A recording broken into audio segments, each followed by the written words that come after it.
Hi everyone. So of all supplements, magnesium has to be one of my favorites. It's a very simple supplement, really, but magnesium is used in over 300 enzymes in your body.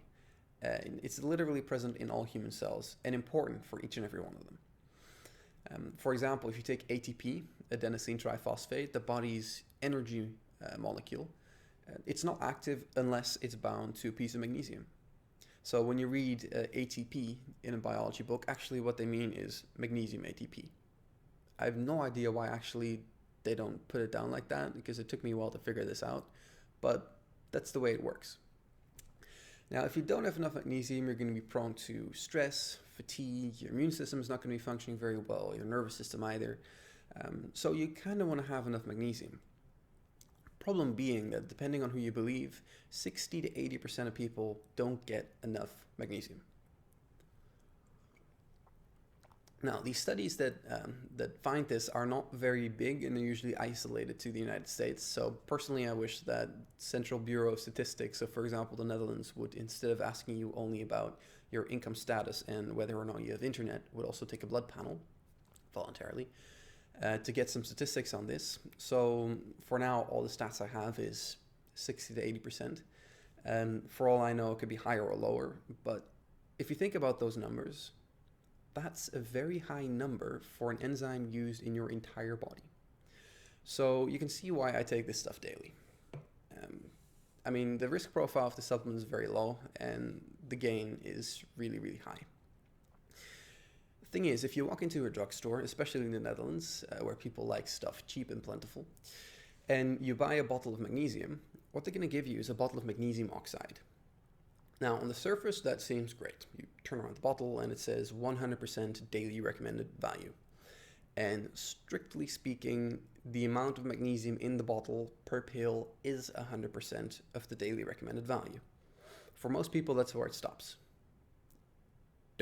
Don't just go by that label. The thing is, not all magnesium is created equal. If you have a magnesium oxide, which is in most of these bottles, only 10% can be absorbed by our body. Now, it only makes sense that not everything is absorbed by your body, right? Because if you eat a handful of sand, of course your body's not going to absorb it. That would be very odd, and your body wouldn't be able to use it. Now, that goes for every kind of supplement and nutrient. There are certain chemical bonds, chemical types that work very well in absorption, and others that don't work so well. Magnesium oxide is one of those that doesn't work so well. And it's known, and I have absolutely no clue why people are still selling it.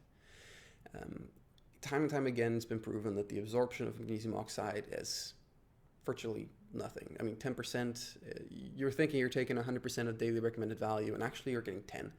This actually kind of ticks me off about the food supplement industry. I mean, it makes for a bad reputation. Now, there are good types of magnesium. You want to get them from food, but if you can't, if you don't know if your food has enough magnesium, go for a magnesium lactate, a magnesium citrate, or a gluconate. Those are between 50 and 80% absorption rates.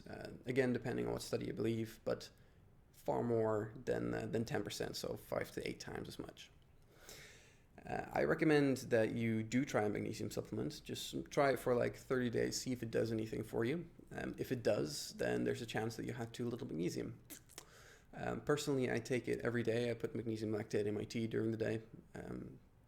If you're going to take this, just take it as prescribed by the bottle, or if a healthcare practitioner gives you a recommendation, just stick to that. There's no need to go with very high dosages in the sense of super high dosages the way that you would do with vitamin D, for example, at least compared to the Dutch recommended amount. If you take too much magnesium, all it's going to do is put your stomach in motion, your intestines. Magnesium oxide will do that anyway, because only 90%, so only 10% is absorbed and 90% isn't. So don't take too much at once. It doesn't do that much for you, especially if good morning. Particularly if you want to have it absorb very well, take it slowly throughout the day. So that's why I put it in my tea, for example, to make sure it gets absorbed gradually. Now, if you have any questions, let me know, leave a comment.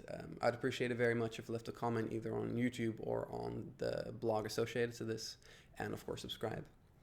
And now, thanks for your attention and have a nice day.